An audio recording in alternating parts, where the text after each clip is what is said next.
আগে কারা হিজাব পড়তো জানেন? যারা বয়স্ক নারী ছিল তারা বোরকা পড়তো বা হিজাব পড়তো। আরেক পড়তো যারা মাদ্রাসায় পড়তো। মাদ্রাসা আমি জীবনে কোনোদিন আমার এলাকায় কোনো কলেজ ছাত্রীকে আমি বোরকা পড়তে দেখিনি। মানে আমরা যখন কলেজে পড়েছি আমি দেখিনি, একজন তো দেখিনি। দু একজন যদি বাড়ি থেকে বোরকা টুকরা করে বাড়াইতো, বোরকা না তো বোরকার মতো কিছু, সেটা কলেজে এসে খুলে হতো। আর এখন অলি গলিতে মানে 2 বছরের বাচ্চারা এখন বোরকা পড়ায়। শুধু মৌলবীরা না, আমি ছাত্রলীগের 2-2.5 বছরের বাচ্চারা বোরকা পড়াইতে দেখছি। ছাত্রলীগের, বিএনপির কথা বাদ, জামাতের কথা বাদ, এইরকম এখন হিসাবে বাহার করে গেছে। আমি চাইনা থেকেও দেখেছি 2-2.5 বছরের মেয়েকে বোরকা পড়ায়। মানে এই জন্যই সম্ভবত চাইনিজরা ইসলাম ধর্মকে একটা ডিজিজ হিসেবে উল্লেখ করেছে। আমি বলি নাই কিন্তু, মাইন্ডেড, ইসলামকে আমি ডিজিজ বলি নাই, চাইনিজ গভর্নমেন্ট বলেছে। চাইনিজ গভর্নমেন্ট বলেছে Islam is a disease. This is not my views আর মাই ভার্স, ঠিক আছে? এটা চাইনিজ গভর্নমেন্ট বলেছে ইসলাম ইজ এ ডিজিজ। কারণ দেখেন সব জায়গায় বিলটা দেখেন কোথায়। হিসাব নিয়ে কেন বললাম জানেন? যে একটা মেয়েকে বোরকা পরানো, তোমার বুকে ওড়না নেই কেন? আচ্ছা, ওর বুকে ওড়না নেই কেন? তোমার প্রবলেম কোথায়? তোমার সমস্যা কি? ওর বুকে ওড়না নেই, তোমার সমস্যাটা কোথায়? এখন বলবা মেয়ে মানুষ, ওড়না নাই, আমার গায়ে হাত দিতে ইচ্ছে করে। তো যে ব্যাংকের টাকা আছে, যা টাকাতে করতে যাবো এখন, ও থেকে যাবো, খাই নিয়ে 1 টাকা, ওটা তো ভালো না। যাই হোক, হিজাবেই থাকি। হিজাবে প্রথম যে হিজাবের প্রচার চালাইতে ইনকেলাব নামে পত্রিকা, আজকে ইনকেলাব মঞ্চ দেখেন না, বাংলাদেশের প্রথম ইনকেলাব পত্রিকা হয়েছিল মাদ্রাসায় কি জমিয়াতুল মুদাসসিরিন এরকম একটা সংগঠন নাকি কি যেন ছিল, মাদ্রাসা শিক্ষক এই টাকা মাইরা বড় নারা যাক ইনকেলাব পত্রিকা বানিয়েছিল। ইতিহাস ঘেটে দেখি, এটা হলো ইনকেলাব পত্রিকার ইতিহাস। পাকিস্তানের তো পর সহযোগিতা পাইছে আইসে। তো ইনকেলাব পত্রিকা প্রথম নায়িকা নামে, একা নামে একটা নায়িকা ছিল, একা। সে নায়িকার হিজাব পরে এরকম কান্টান ঢাকায় ওই ছবিগুলো পত্রিকায় দিত মাঝে মাঝে, আর কোনো পত্রিকা আসতো না এগুলো। আমি কিন্তু এটা রিয়ালি বলতেছি, আপনার ইতিহাস খুঁজে দেখেন, আমি যাইনি বুঝে দায়িত্ব বলতেছি। তো একসময় হিজাব মানুষ করতো না, ধর্ম কিন্তু তখন ছিল, বরং তখন দুর্নীতি কম ছিল, আকাম কুকাম কম ছিল। কয়েকদিন আগে তো দেখলাম বোরখা পরা কয়েকজন ছিনতাইকারী পাওয়া গেল, তারপরে পাওয়া গেল অস্ত্রধারী, ফেন্সিডি ডালা, বোরখাওয়ালা, বহু পাইছেন আমরা।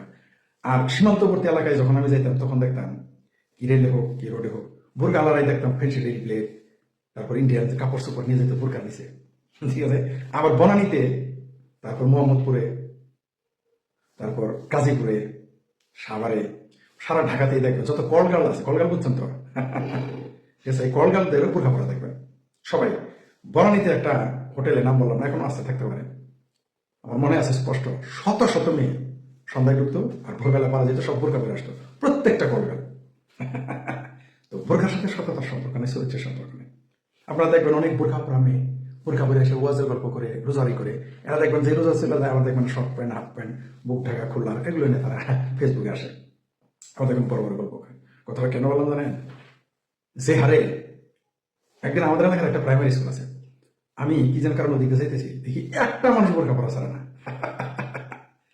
তো হলো তার মায়ের আইছে, বাচ্চার মায়েরা কি যেন কাজে আসছে।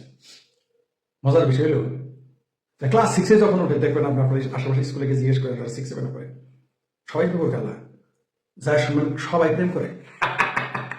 ওই ছাত্রী মায়েও প্রেম করে, হয় দেবরের সাথে, জামাই বিদেশ গেলে আশেপাশের লোকের সাথে, অথবা জামাই দেশে থাকলেও আশেপাশের লোকের সাথে বা কারো লোকের সাথে প্রেম করে। আবার তার মেয়েও প্রেম করে 6-7, কিন্তু সবাই বোরখা পরা। কি মিথ্যা বলছে?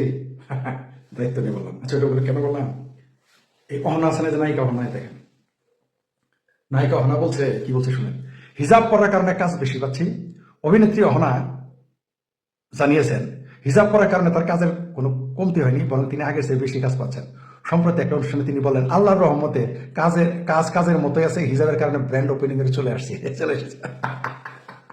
মানে বুঝতে পারছেন তো, ওই যে মদ খাওয়ার আগে বিসমিল্লাহ হওয়ার মতো আর কি, হিজাব পরে অভিনয়, ওই ইসলাম অভিনয় যায়। যাই হোক, তারপর আর কি বলছে, তিনি আরো বলেন, ইতিহাসের পাতায় দেখা যায় কখনো কোনো নায়িকা সুন্দরভাবে হিজাব করতে পারেনি। তো আমি মনে করি অভিনয় একটি আলাদা থেকে এখানে। আবার বলছেন, এই বিষয়ে সত্যি কিছু জানি না, আল্লাহ যার জন্য নির্ধারণ করে রেখেছেন সেটাই হবে, যদি কাউকে রাখেন তাহলে থাকবে খেয়াল। বিয়ের ব্যাপারে আল্লাহ দেখবেন, আমাদের বাংলাদেশে যত নায়িকা গেছে, আনোয়ারা দেখছেন চেহারাটা কালা, একটা চুল পর্যন্ত দেখা যায় না নায়িকা আনোয়ারা এখন বুড়া বয়সে। বাংলাদেশের নায়িকা গায়ে খেলো, কারোর ব্যবসা নাই, এগুলো বন্যা মেয়ে, শুধু পয়সার জন্য এগুলো করে। যাই হোক, বললাম তো, নায়িকা একা প্রথমে হিজাব ব্র্যান্ডিং করতে ইনকেলাব পত্রিকা, আমার মনে আছে স্পষ্ট, সে আমি 90-95 সালের দিকের কথা বলতেছি। এই নায়িকা যেরকম বলছে হিজাব করলে কাজ বেশি হচ্ছে, এখন বুঝতে পারলাম যে পর্ণ সিনেমা, পর্ণ বুঝছেন তো, যে ব্লু ফিল্ম, পর্ণ সিনেমায় কেন এখন, পর্ণতে কেন এখন হিজাব পরে পর্নোগ্রাফি অভিনয় করে, চাহিদা বেড়ে যায়।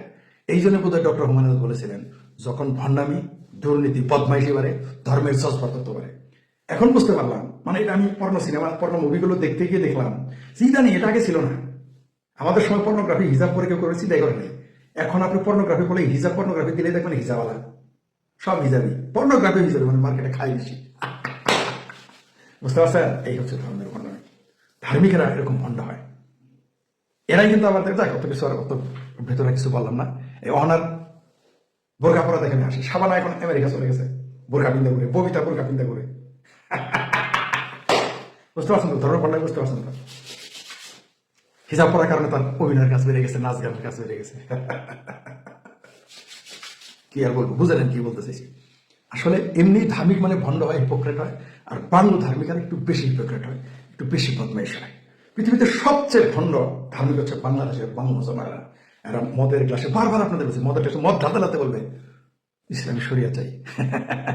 মদ ঢালতে ঢালতে মদ খাবে আর বলবে গোস্তটা হালাল কিনা। এরা হচ্ছে এই চরিত্রে। হিসাব করলে অভিনয়ের কাজ নাকি বেশি লাগছে। এখন আপনারা বুঝে নেন কেন পর্নোগ্রাফিগুলোতে কেন হিজাব পরে তারা অভিনয় করে। বুঝতে পারছেন তো? পর্নোগ্রাফি সিনেমা করে তারা হিজাব পরা থাকে। গুলশান, বনানী, ধানমন্ডি, মোহাম্মদপুর বা বাংলাদেশের কলকাতার কথা বাদ দিলাম, বাংলাদেশে যে কোনো সমস্যা এখন পরকীয়া বেশি, যে কোনো সমস্যা এখন লম্পট বদানি বেড়ে গেছে।